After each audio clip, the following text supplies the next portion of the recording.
Estoy segura que los norcoreanos desconocen muchas cosas y una es la frase de Bismarck. Nunca confíes en los rusos porque no confían ni en sí mismos. Los norcoreanos tendrían que haber tenido conocimiento de esa frase.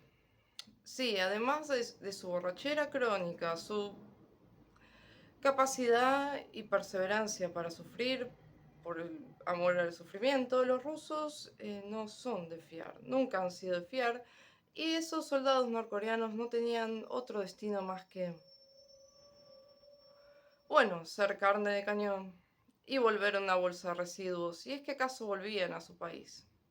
A ver, tendría que haberle llamado la atención en primer lugar que la desesperación del zar, dictador suelo preferido de mis compatriotas, tuviera que hacer uso de los soldados norcoreanos.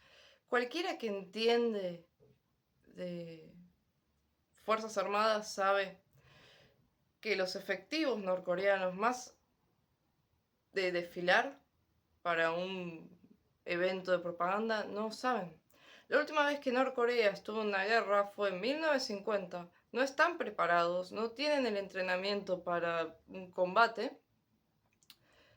A lo sumo, están parcialmente entrenados para evitar rebeliones domésticas, pero nada más. Y no todo se reduce a propaganda, desfiles y imágenes militaristas que cautivan al público tercermundista anti-woke. En efecto, nosotros somos un país muy tercermundista y nos llama la atención cosas muy tercermundistas. De Norcorea han hecho también una especie de santuario militarista, reliquia ancestral, pero la realidad es mucho más burda. Estos efectivos no están entrenados, son muy jóvenes y no solo eso, sino que están mal alimentados con enfermedades que están erradicadas. Bueno, es más o menos también nuestro fatal destino, porque nosotros también tenemos ese desprecio por nuestro capital humano, que lo es casi todo. Estos soldados tienen enfermedades crónicas como hepatitis, tuberculosis, etcétera, etcétera. Han sido enviados sin otro valor estratégico que ser carne de cañón. No tenían otro destino más que ser carne de cañón y volver en bolsa de residuos a Norcorea. Su función, sí, es absorber el fuego ucraniano y que se desgaste la munición ucraniana. Ese desprecio por las tropas es muy tercermundista, es lo que hace Putin y es típico de republiquetas y esos regímenes que no tienen ningún buen futuro. De la misma manera que Napoleón despreciaba a sus tropas y decía, bueno, total, consigo más conscriptos del nuevo terreno que invadí, lo mismo hace Putin y lo mismo el gordito norcoreano que no tiene la menor idea de nada y cuando necesita moneda extranjera o comida, accede a estas humillaciones. A grandes rasgos, si hubiera que diferenciar una fuerza profesional de una que no lo es, tendría que decir que la profesional prioriza la calidad a la cantidad. No tiene nada que ver tampoco que Rusia gaste todo, utilice casi todo su presupuesto en defensa, porque efectivamente está siendo inútil. A ver, la calidad, la eficiencia en un sector profesional es prioridad antes que la cantidad y la propaganda. En un sector profesional, en una fuerza profesional, no prima la lealtad, sino el deber y la eficiencia. No solo eso, también en general las fuerzas profesionales no están conformadas por conscriptos, sino por voluntarios por contrato. En las fuerzas no profesionales, sí. Hay conscriptos que agarran en Moscú, se toman un subte y de pronto cae ahí al campo de batalla, recibe un entrenamiento muy precario y lo mandan ahí sin otro valor estratégico que absorber fuego.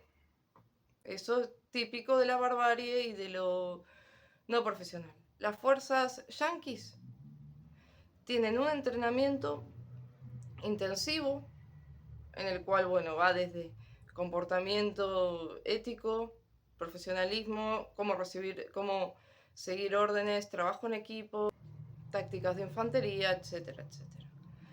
Y luego, bueno, la especialidad de que haya elegido cada soldado.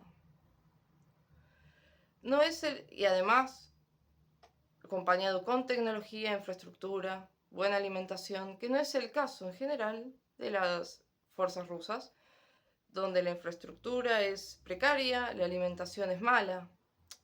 El capital humano es muy importante y es lo que hace la diferencia. No es buen indicio cuando los ciudadanos ingresan a una fuerza porque creen que van a tener una casa asegurada y comida asegurada. Eso es un mal indicio. En una fuerza profesional también, la política es esquiva. En Estados Unidos no se puede ni siquiera blanquear a quién votaste, no importa, no viene a cuento, tenés que pasar los estándares,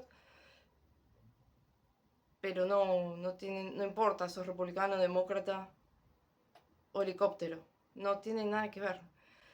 No, no tampoco vas a encontrar, como en Argentina, que los votantes de Milei, del sector de las fuerzas, hagan propaganda. Eso no está bien visto, no se hace, no es profesional. Pero en republiquetas o en Rusia, como son los generales leales a Putin, es otra la cuestión. Claro, a nosotros nos llama la atención estos desfiles, la propaganda.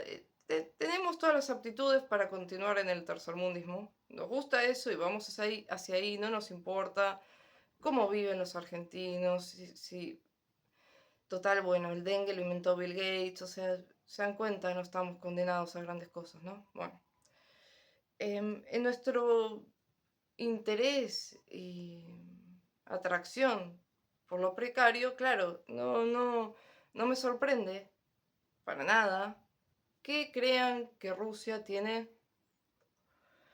el mejor ejército, etcétera, etcétera. Bueno, pero están falseando información. Yo veía hace un rato no sé realmente tampoco por qué les gusta tanto Rusia, pero bueno, no me voy a meter. Haciendo una especie de loa gloriosa a la respuesta con este misil, que sí, no se ha usado nunca, pero la categoría que tiene se la han puesto por la distancia, bueno, pero, a ver, tendría que llamarles la atención. El Pentágono sabe todo. Y como sabe todo, ya todo eso, cómo iba a responder Rusia, se sabía. Y que haya respondido de la manera que respondió, dice más sobre Rusia que otra cosa. Se sabe que no se puede iniciar un apocalipsis nuclear. ¿Y por qué? Porque Rusia, la economía de Rusia, pende de un hilo, por más que la propaganda diga otra cosa. Y depende, o está viva básicamente, o agonizando pero no muerta del todo, por China. Si se escalara a un nivel nuclear, que no va a ocurrir, pierde el apoyo de China, Rusia. Porque China, que maneja una diplomacia estratégica y no es temperamental como Putin, depende de Occidente. Está todo muy tenso. Lo que hace Putin, y de manera inteligente, es apelar a cierta presión psicológica, ¿no? Con información, porque acá la información siempre es importante. Entonces, sí, quiere asustar. El error en algún momento de Occidente ha sido ceder a esas amenazas y a ese temor. Como bien sabía Wellington en su momento, que dijo, el problema es que todos le tenían miedo a Napoleón antes de empezar. La única diferencia es que yo no tenía miedo. Bueno, acá es similar. Putin apela a esa amenaza, pero realmente, a ver, en la conferencia de prensa de ayer, la vocera rusa dijo una cosa, la llamaron para que lo desmintiera, son muy desprolijos. Lo que pasa es que quieren creer que Putin es, no sé. Pero no. Rusia sabe que esta situación no la puede sostener mucho más tiempo. Apeló a usar de carne de cañón a los norcoreanos, que no valen nada para él, como tampoco sus propios ciudadanos, y quiere, su objetivo más cercano es repeler las fuerzas ucranianas de Kursk antes que asuma Trump y ahí poder negociar desde un lugar de fuerza. Pero el Pentágono ya sabía todo, o al menos cómo podía llegar a responder, porque la información es el commodity más valioso. And the corruption of the oligarchs that serve him. And this war is destroying their country for no reason. Alcohol sales in Russia reach record high in 2024. Gee, I wonder why. It's because pensioners can no longer afford to buy butter in the grocery stores. Let's check in on the Russian ruble. And yep, it got worse. It's only going to get worse, Russia. You can stop this war at any time, but your economy is doomed.